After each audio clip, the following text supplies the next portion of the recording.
CTET के important topics की श्रृंखला को आगे बढ़ाते हुए आज हम चर्चा करेंगे एनसीएफ की। और एनसीएफ से निश्चित है एक क्वेश्चन, और मैंने इसमें वो ही चीज़ें लिखी हैं जो बहुत इम्पोर्टेंट हैं और आज तक क्वेश्चंस मतलब इनसे ही बने हुए हैं। तो प्लीज़ मेरी हार्टली रिक्वेस्ट है, आज शायद मैं पहले वीडियो में ये बात बोल रही हूँ कि जो भी मेरी वीडियो को देखें वो उसको लाइक, शेयर और सब्सक्राइब ज़रूर करें। हालांकि मुझे ये नहीं कहना चाहिए, एक टीचर के लिए गलत होता है, क्योंकि अगर अच्छी चीज़ होगी तो वो अपने आप आगे तक जाएगी। लेकिन फिर भी मेरी रिक्वेस्ट है कि आप इसको ज़रूर शेयर कीजिएगा और एक बार ज़रूर देखिएगा, क्योंकि सिर्फ इसमें इम्पोर्टेंट चीज़ें ही हैं और मैंने प्रीवियस ईयर क्वेश्चन को रीड करके सिर्फ वो ही चीज़ें लिखी हैं जहाँ से क्वेश्चन हर बार उठ रहा है। तो सबसे पहले हमारी इसकी फुल फॉर्म की बात करें तो इसकी फुल फॉर्म है नेशनल करिकुलम फ्रेमवर्क। ओके, अगर इसका मतलब करिकुलम कोरे इसका होता है दौड़ का मैदान। एनपीए 1986 में इसको ड्रॉ किया गया। मतलब एनपीए की जो चर्चा है वो सबसे पहले कहाँ लिखी गई, तो एनपीए 1986 में लिखी गई थी। इसकी जो संचालन समिति थी जिसने एनसीएफ को बनाया था उसमें 35 सदस्य प्लस 3 एनसीईआरटी के सदस्य थे। अगर हमसे क्वेश्चन पूछा जाए कि एनसीएफ की जो संचालन समिति में सदस्यों की संख्या कितनी थी, तो सदस्यों की संख्या थी 38। ठीक है। 1992 में तनाव व बोझ मुक्त शिक्षा का सुझाव दिया गया। मतलब मेन बात यही है और इम्पोर्टेंट चीज़ है कि एनसीएफ में जो उद्देश्य दिए गए थे उनमें से मुख्य उद्देश्य कौन सा था, तो एनसीएफ में जो उद्देश्य दिए गए थे उनमें से जो मुख्य हमारा उद्देश्य था वो ये था कि जो शिक्षा है वह तनाव व बोझ मुक्त शिक्षा का सुझाव। शिक्षा जो है बच्चों को, हम देखते हैं कि बच्चे से भारी उसको मतलब बैग दे दिया जाता है। तो जब एनईपी यानी कि शिक्षा नीति जो 2020 है उसमें बात करें तो उसमें कहीं ना कहीं एक नो बैग डे भी रखा गया है। ठीक है, तो उन्हीं बातों को ध्यान में रखते हुए बोझ मुक्त शिक्षा हो, तनाव वाली शिक्षा नहीं हो। तनाव वाली शिक्षा से मेरा मतलब है कि बच्चों को हम जो मन में आ रहा है वो उस टाइप से सिखाया जा रहा है, ऐसा नहीं होना चाहिए। बच्चों को सिखाने के लिए सर्वप्रथम उसकी जो स्थानीय भाषा है, जो उसकी मातृभाषा है, जिसको वो इजीली कैच कर रहा है, जिसकी चीज़ों को वो समझ पा रहा है, जिस लैंग्वेज को वो समझ पा रहा है, किस तरीके को वो समझ पा रहा है, शिक्षक उसको किस तरीके से पढ़ा रहा है, ये सब चीज़ें हमारे एनसीएफ में एक करिकुलम तैयार किया गया था। पाठ्यक्रम तो इसके एक छोटा सा अंश है, बाकी पाठ्यचर्या का मतलब है शैक्षणिक और गैर शैक्षणिक गतिविधि, यानी कि बच्चों के एक सर्वांगीण विकास की बात की गई है इसमें कि बच्चे का जो विकास है, जो सर्वांगीण विकास है वो किस टाइप से हो। और शिक्षा को दैनिक जीवन से जोड़कर इस तरीके से पढ़ाया जाए कि जो हम बच्चे को, आज मान लो हमने एक भोजन का चैप्टर पढ़ाया कि भोजन कब कब कैसे कैसे कौन सा खाना खाना चाहिए, कितना खाना चाहिए, कैसा खाना चाहिए, कितनी कैलोरीज हो रही है। अगर हम बच्चों को ये पढ़ा रहे हैं और ये चीज़ें पढ़ाने के बाद अगर हम बच्चों को कहते हैं कि आज आप घर पे जाके इनकी चर्चा कीजिएगा, तो हो सकता है कि हमने बच्चे को प्रोटीन पढ़ाया, हमने बच्चों को प्रोटीन में दाल पढ़ाई, और जब बच्चा दाल जाके घर पर खाएगा तो बच्चे को समझ में आएगा कि हाँ दाल हमने क्यों खाई, दाल में प्रोटीन होता है। अगर हमने बच्चों को कहा दूध में कैल्शियम होता है, बोन्स के लिए अच्छा होता है, तो हो सकता है बच्चे के कहीं वो चीज़ याद हो जब बच्चा घर पे जाए। और अगर हम कैल्शियम को सीधा पढ़ा के उसको कुछ भी उसके बारे में नहीं बता रहे हैं तो ऐसा नहीं, तो बच्चा उन चीज़ों को नहीं समझ पाएगा। तो मेन जो रीजन था वो ये था कि बच्चा दैनिक जीवन में जो चीज़ों का उपयोग कर रहा है हमें उन चीज़ों से रिलेट करके उन चीज़ों को पढ़ाना चाहिए।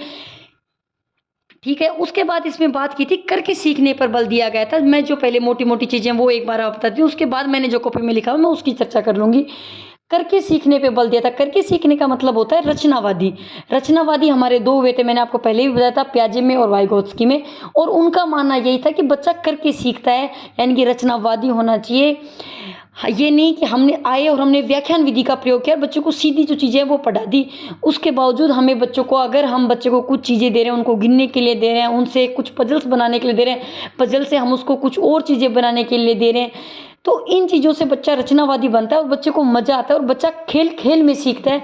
और जब हम खेल खेल में सीखने की बात करते हैं तो हमारे कई ऐसे मनोवैज्ञानिक हुए, उन्होंने जैसे फ्रोबेल हैं, जैसे कुक हैं, जैसे मोरिया मेंटेसरी हैं, उन्होंने काफ़ी चीज़ें इसके बारे में बताई हैं कि बच्चा जितना खेल खेल में सीखता है या बच्चा करके सीखता है उतना बच्चा कभी भी एक व्याख्यान द्वारा नहीं सीख सकता है। तो ये इनके मुख्य उद्देश्य थे। उसके बाद अपन बात करें, ये इसकी सबसे पहले ड्रॉ 1986 में किया गया था। संचालन समिति में 38 सदस्यों की संख्या थी। 1992 में जो यशपाल समिति जो रिपोर्ट दी गई थी उस समिति के अनुसार शिक्षा को तनाव व बोझ मुक्त किया गया था और उसमें 22 भाषाओं का प्रयोग किया गया था। एनसीएफ क्या है, तो एनसीएफ एक दस्तावेज है। ये दस्तावेज एक पाठ्यचर्या है और इस पाठ्यचर्या में मैं बात करूं, मैंने आपको बता दिया कि हमारा जो सिलेबस है वो इसका एक हिस्सा है, लेकिन उसके अलावा बच्चे ने क्या सीखा, कितना सीखा, कैसे सीखा, शिक्षक की, बच्चों की गाइडलाइंस, स्कूल कैसा हो, स्कूल में क्या क्या सुविधाएं हो, मतलब जो भी सारी चीज़ें हैं जो एक बच्चे को अच्छे की ओर यानी कि उसकी प्रगतिशील हो, जिसमें उसकी प्रगति निहित हो, ऐसे कार्य को इसमें लिया गया। एनसीएफ में वैसे तो एनसीएफ अपने आप में बहुत बड़ा है, अगर इसको पढ़ने बैठो तो चाहे कितनी क्लास में पढ़ो, लेकिन इसकी जो मेन जो क्वेश्चंस हैं वो यहीं से उठ रहे हैं। इसके कुछ कंसेप्ट जो हैं वो यही 4-5 हैं। तनाव बोझ मुक्त शिक्षा, इससे हमारे पास पर्सन कैसे भी बने। अगर हमें ये पता है कि मान लो एक टीचर एक बच्चे को दबाव में पढ़ा रहा है, उसे बार बार चीज़ें रटा रहा है, तो वह टीचर क्या एनसीएफ के नियमों का पालन कर रहा है, तो वह नहीं कर रहा, तो क्वेश्चन कैसे भी आ सकता है, क्योंकि इसने रटन प्रवृत्ति पर बिल्कुल ना, उन्होंने कहा है कि रटन प्रवृत्ति को छोड़ देना चाहिए, जबकि बच्चे को समझा के पढ़ाना चाहिए। और जब बच्चों को हम समझा के पढ़ाएंगे तो बच्चा जब इस एरिया से बाहर निकलेगा तो वो खुद को बहुत होलिस्टिक, एक बहुत अच्छा समझने की कोशिश करेगा। उसके जो चारों जो हमने पक्ष पढ़े थे उन चारों पक्षों का विकास होगा। लेकिन अगर हम बच्चे को एक रटन प्रवृत्ति पर चीज़ें पढ़ा रहे हैं, दिन रात उसको रटाए जा रहे हैं, तो बच्चा आगे अपना अच्छा नहीं दे पाएगा। बात करें कार्यशाला, तो इसकी जो कार्यशाला है वह एनसीईआरटी दिल्ली है। प्रोफेसर यशपाल समिति है, इसका इंपॉर्टेंट क्वेश्चन है। कितनी बातों पे, तो 21 चीज़ों पर फोकस किया गया है और इसमें भी शैक्षिक भ्रमण किया गया है। कम से कम 350-400 स्थानों पर जब इन्होंने भ्रमण किया तो उसके बाद इन्हें जो कमियां नजर आई उन पे इन्होंने फोकस किया। फिर उन्होंने ये समिति बताई। इसका जो निर्माण है वो MHRD ने किया था। इसका जो अपन फुल फॉर्म की बात करें, वैसे इसकी फुल फॉर्म आती नहीं है लेकिन फिर भी आ जाती है कि इंपॉर्टेंट कह सकते हैं अपन, तो मानव संसाधन विकास मंत्रालय द्वारा इसके जो दस्तावेज, विद्यालय शिक्षा का जो नवीनतम दस्तावेज कौन सा है, एनसीएफ 2005। सीधा क्वेश्चन आता है और हर बार आता है। हर बार की बात मेरा ये नहीं कि मतलब क्वेश्चन आ सकता है, ये है सीखना ज्ञान की प्रक्रिया का परिणाम है, ये भी एनसीएफ 2005 में कहा गया है। क्वेश्चन अगर परिभाषा के रूप में भी आ सकता है तो आप इसको जरूर याद कर लीजिएगा। इसका जो सूत्र है, इसका जो सूत्र का मतलब ये नहीं कि इसने एक सूत्र दे दिया डैश डैश रटा तो मल्टीप्लाई A+B², ऐसा कुछ नहीं दिया। इनका जो सूत्र था वो यही था कि हम सारांश जो कहना चाह रहे हैं वो यही कहना चाह रहे हैं कि करके सीखने को लागू करना चाहिए, रटत प्रणाली को हटाना चाहिए और बच्चे को रचनावादिता की ओर बच्चों को अग्रसर किया जाए, यानी कि बच्चे में रचनावादिता होनी चाहिए ताकि बच्चा तर्क कर सके, मौलिक विचार कर सके, समाज के प्रति अपनी एक समझ विकसित कर सके। जब उसके सर्वांगीण विकास होगा, जब उसके सारे पक्षों का विकास होगा, तो जब बच्चा इस छोटे से निर्माण से बाहर निकलेगा तो बच्चे को वो चीज़ें समझ में आएंगी और बच्चा उन चीज़ों का अपने जीवन में उपयोग करेगा। ठीक है, बच्चे की क्षमता को पहचानना कि अगर जरूरी नहीं है कि सब बच्चे पढ़ाई में अगर कोई बच्चा ड्राइंग में अच्छा है तो उसकी ड्राइंग की क्लासेस एक्स्ट्रा लगाना, उसकी जो हमारे जिला स्तर पे, राष्ट्रीय स्तर पे जो भी पार्टिसिपेट या भी जो भी हमारे जो प्रोग्राम्स हो रहे हैं उनमें हम बच्चों को पार्टिसिपेट करें। अगर कोई बच्चा गेम्स में अच्छा है तो एनसीएफ बच्चों के सभी पक्षों पर जोर देना है। बच्चे का एक ऐसा करिकुलम तैयार करने हैं जिसमें सिर्फ मात्र एक बच्चे की ही नहीं, एक शिक्षक की, विद्यालय की, बच्चा कैसे पढ़ा रहा है, अभिभावक बच्चे को क्या मतलब उसके एक चारों पक्षों का इसमें समावेश किया गया है। ठीक है, इसका जो कथन है सपनों के भारत को धरातल पर उतारना, बिल्कुल क्वेश्चन यहाँ से आ सकता है। शिक्षक की भूमिका सुविधा देव में एनसीएफ की जो 5 उद्देश्य हैं वो 5 उद्देश्य की बात मैं आपसे कर रही हूँ। तो करके सीखने को लागू करना, रटत प्रणाली पर जोर देना, रटत प्रणाली को हटाया जाना चाहिए और रचनावादिता की ओर बच्चों को अग्रसर करना चाहिए। दूसरी बात, शिक्षक की भूमिका इसमें सुविधादेयी है। सुविधादेयी का मतलब ये है कि टीचर को एक ऐसा माहौल तैयार करना चाहिए कि जिससे बच्चे की इच्छा हो पढ़ने की, बच्चा जिज्ञासु हो, बच्चा एक चीज़ के ऊपर प्रश्न पूछे और बच्चा अपनी इच्छा से कई कार्य, जरूरी नहीं है कि हम बच्चे को एक मान ले डंडा दिखाया, डरा दिया, उनको बैठा दिया, टीचर आया पढ़ा के और चला गया, ऐसा नहीं होना चाहिए। एक माहौल क्रिएट करना चाहिए जिसमें बच्चा खुद को मतलब सहज महसूस करे, उसको अच्छा लगे वहाँ पढ़कर और वो खुद को अनकम्फर्ट या खुद को इंसल्ट इस टाइप का कुछ भी फील ना करे, तो ही बच्चा अच्छा सीख पाएगा। अगर इसके हम उद्देश्य की बात करें तो पहला, करके सीखने पर इन्होंने बल दिया, रटत प्रणाली को हटाया जाए, विद्यालय जो गुण हैं जो हम बच्चों को पढ़ा रहे हैं वो दैनिक जीवन गुणों से उसको जोड़कर बच्चे के सामाजिक गुणों में वृद्धि करनी चाहिए। ठीक है, ये बातें इसने मेन इसमें बताई थी। बच्चे फेल होते हैं, ये एक क्वेश्चन है, मैंने ये लाइन सिर्फ लाइन के तौर पे लिखी। ये एक क्वेश्चन है कि अगर बच्चे फेल होते हैं, ये ऐसा आया हुआ है तो किसके, तो ये कि स्कूल की विफलता है। मैंने इसके जो 3 ऑप्शंस थे वो नहीं लिखे, सिर्फ एक ऑप्शन लिख दिया।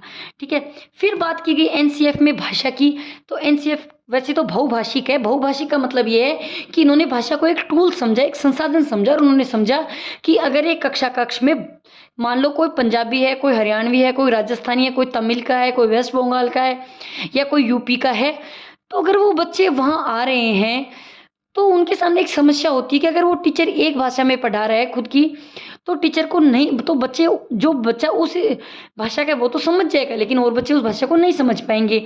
तो इसलिए ये बात की गई थी कि सबसे ज़्यादा जोर उन्होंने स्थानीय भाषा पे दिया था। स्थानीय भाषा में उन्होंने जो बताया, उन्होंने बोला कि बहुभाषिक होना चाहिए, कि टीचर को सभी भाषाओं का ज्ञान होना चाहिए। जब टीचर एक कक्षा में पढ़ा रहा हो तो जो अगर अन्य बच्चे को असहज महसूस ना हो, वो बच्चे खुद को वहाँ कम्फर्ट समझे और वो उस चीज़ को समझे। तो पहली भाषा उन्होंने स्थानीय भाषा, यानी स्थानीय भाषा इनकी मातृभाषा, मातृभाषा पर सर्वाधिक बल दिया। यानी कि उन्होंने कहा कि बच्चा जितना मातृभाषा में इजीली सीख पाता है, क्योंकि बच्चे का जो प्रथम पाठशाला होता है उसका परिवार होता है, परिवार में मातृभाषा का उपयोग किया जाता है, इसलिए बच्चा मातृभाषा को जल्दी सीख पाता है। उसके बाद दूसरी हिंदी, तीसरी बात उन्होंने अंग्रेजी, संस्कृत, जो भी उन्होंने भाषा दी वो उन भाषाओं का प्रयोग किया गया। ठीक है, फुल फॉर्म पढ़ ली। फुल फॉर्म बिल्कुल पूछी जा सकती है। क्या है ये? एक दस्तावेज है। दस्तावेज कैसा है? तो एक करिकुलम है, मतलब एक पाठ्यचर्या है, और इसमें बच्चों के शैक्षणिक और गैर शैक्षणिक सभी पक्षों का समावेश किया गया है। 38 इसमें सदस्य किए गए थे। प्रोफेसर यशपाल समिति की अध्यक्षता में 1993 में इसका सुझाव दिया गया था। 22 भाषा में इसको लिखा गया। 21 फोकस पर इस पर निर्णय किया गया है। कार्यशाला इसकी एनसीईआरटी में, निर्माण इसका एमएचआरडी में, और विद्यालय शिक्षा का नवीनतम दस्तावेज एनसीएफ 2005 है। और सीखना ज्ञान की प्रक्रिया परिणाम है। करके सीखना, मेन बात करके सीखना, रटत प्रणाली को हटाना, रचनावादी की ओर अग्रसर करना, विद्यालयी गुणों को सामाजिक जीवन से जोड़कर ताकि बच्चा उसका दैनिक जीवन में उपयोग कर सके, और मातृभाषा का उपयोग करना। इसके जो मेन उद्देश्य थे वो 5 उद्देश्य यही थे। ठीक है, राष्ट्रीय पाठ्यक्रम सामाजिक अध्ययन में जोड़ा गया 2005 में। राष्ट्रीय पाठ्यक्रम वैसे तो 4-5 सब्जेक्ट और भी जोड़े गए थे, हमारे ज्योग्राफी है, हिस्ट्री है, पॉलिटिकल है, इकोनॉमिक्स है, लेकिन अगर सामाजिक अध्ययन की बात करें तो सामाजिक अध्ययन का जो मेन उद्देश्य था वो ये था कि सभी स्तरों के विद्यार्थियों को लैंगिक स्वास्थ्य संबंधी मुद्दों पर चर्चा। हम देखते हैं कहीं भी, आज भी हमारे ग्रामीण क्षेत्रों में देखते हैं कि बच्चियों के साथ अगर कुछ भी हो रहा है तो वो खुल के उस चीज़ को नहीं बोल पाती हैं, क्योंकि हमेशा उनको सिर्फ इतना ही बोला गया कि इतना ही बोलना है, ये गलत है, ये सही है। बच्चे को कभी खुद की भावनाएं व्यक्त करने का मौका नहीं दिया गया है। ठीक है, और ऐसा ही स्कूलों में, लेकिन अब जैसे स्कूलों में सैनिटरी पैड्स देने लगे हैं, तो उस टाइम जो जेंट्स स्टाफ होता है वो भी वहीं होता है।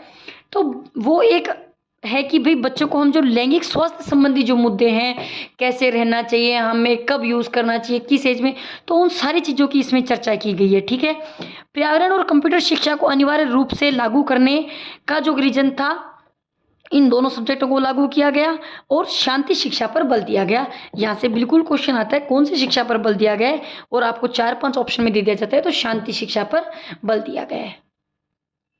उसके बाद अपन बात करें, अगर भाषा संबंधी कोई दिक्कत आई तो क्या होगा। तो भाषा संबंधी वैसे तो इससे कभी क्वेश्चन नहीं उठता है, लेकिन जैसे हमारे फर्स्ट ग्रेड हैं उनमें इससे क्वेश्चन आ जाता है। तो जब एनसीएफ का निर्माण किया गया था उसमें 22 भाषाओं का प्रयोग किया गया था। तो उस समय ये कहती है कि अगर भाषा संबंधी कोई दिक्कत आती है तो उसका समाधान कौन करेगा, नामवर सिंह करेंगे। ठीक है, और भारत में अब तक एनसीएफ कितनी बार प्रभावी हो चुका है, तो हम कहेंगे 4 बार। सीधा क्वेश्चन भी आ सकता है, कितनी बार, तो 4 बार। 1975 में, 1988 में, 2005 में। 5805, 5805, 1975, 88, 2000 और 2005। एनसीएफ 2005 का आधार क्या था, तो रविंद्रनाथ टैगोर का जो निबंध एक सभ्यता एवं प्रगति, उसके आधार पर क्या। तो सभ्यता एवं प्रगति से हमारा क्या मतलब है, तो सभ्यता एवं प्रगति से मतलब है कि इन्होंने बताया था कि बच्चा जो होता है वो अपनी मातृभाषा से उठ कर आता है, अपनी सभ्यताओं से उठ कर आता है।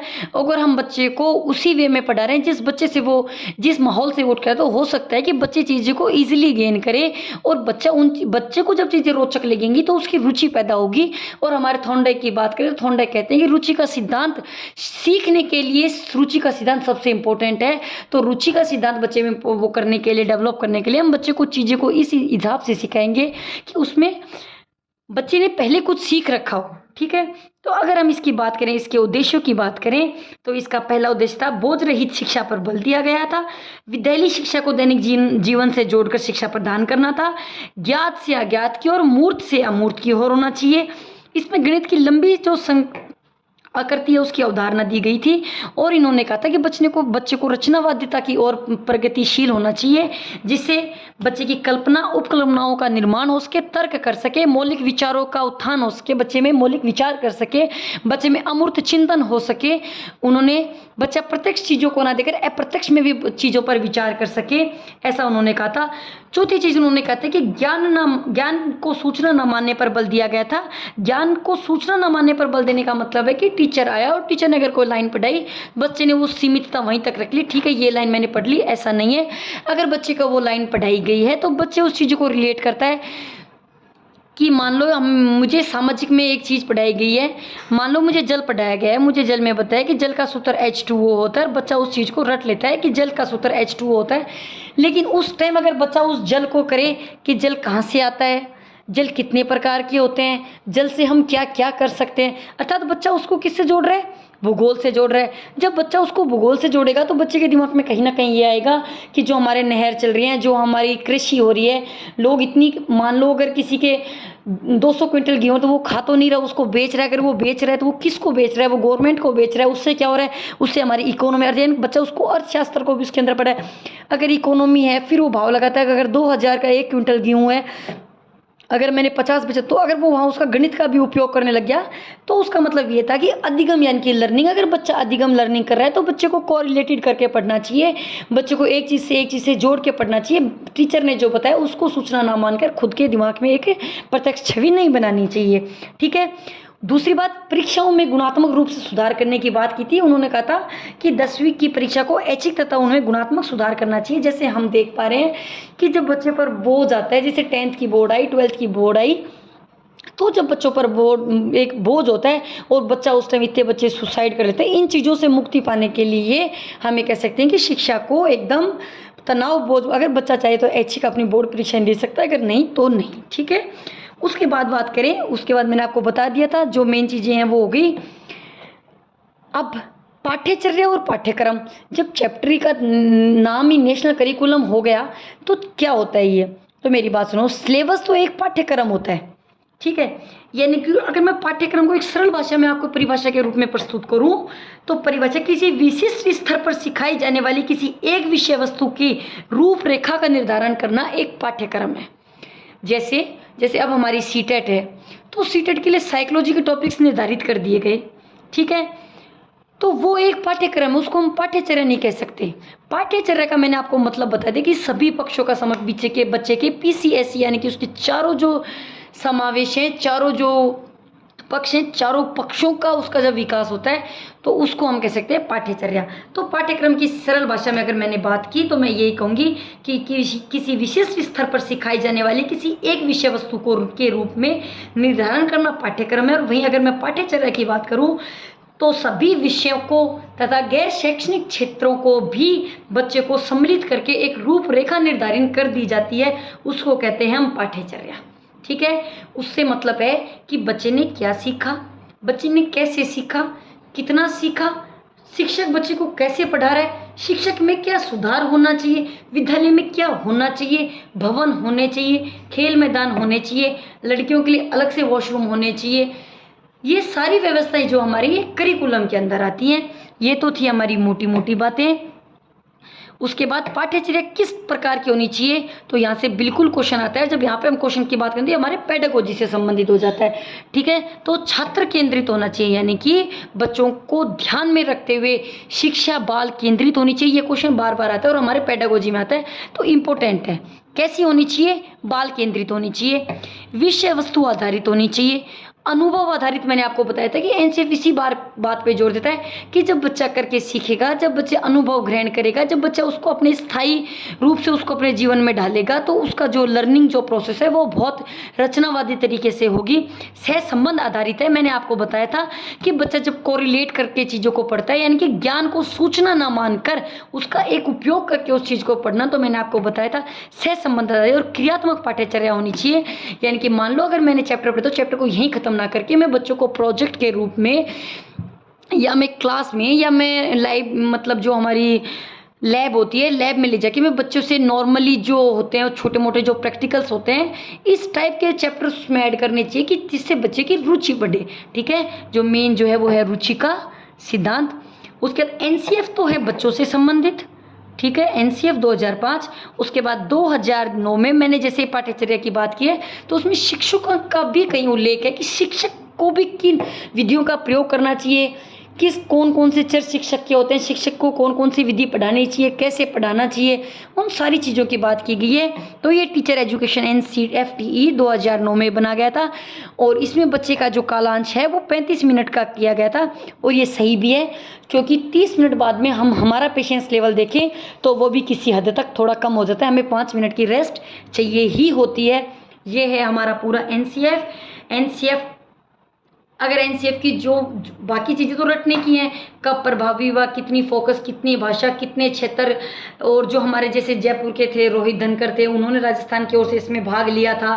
ठीक है, यशपाल समिति 1993, एनसीएफ 2005 एक दस्तावेज है, करिकुलम है, पाठ्यचर्या है, संपूर्ण चीज़ों को निर्धारित है, विषय वस्तु को हम पाठ्यक्रम कह सकते हैं, एक्स्ट्रा सेट्रा जो भी कुछ है मैंने इसे पढ़ा दिया। लास्ट में 5 बातें, 5 जो चीज़ें हैं, अगर वो 5 चीज़ें हमारे दिमाग में हैं तो एनसीएफ में से क्वेश्चन गलत नहीं होगा। पहली चीज, बोझ रहित शिक्षा पर बल दिया गया है, ऐसी शिक्षा पर बल दिया गया जिससे बच्चे का सर्वगुण विकास हो। विद्यालय शिक्षा को दैनिक जीवन से जोड़कर पढ़ाना चाहिए। ज्ञात से अज्ञात और मूर्त से अमूर्तता की ओर सिखाया जाना चाहिए। परीक्षाओं को 10वीं की परीक्षा को ऐच्छिक के गुणात्मक रूप से उनमें सुधार करना चाहिए। ज्ञान को सूचना न मानकर उनको मानने पर बल देना चाहिए, उनको जीवन में धारने पर बल देना चाहिए। ठीक है, उसके बाद जो बातें थी वो सारी हो गई हैं। बच्चों को रचनावादिता की ओर अग्रसर करना चाहिए, यानी कि बच्चे में कल्पनाएं, उपकल्पनाएं, तर्क क्षमता, मौलिक विचार, अमूर्त चिंतन, जो भी मानसिक संक्रियाएं जैसे हमारे रचनावादी प्याजे और वाइगोत्स्की कहते हैं, उन चीज़ों पर बच्चा जोर दे सके। यही एनसीएफ है और एनसीएफ 2005 यहीं समाप्त होते हैं।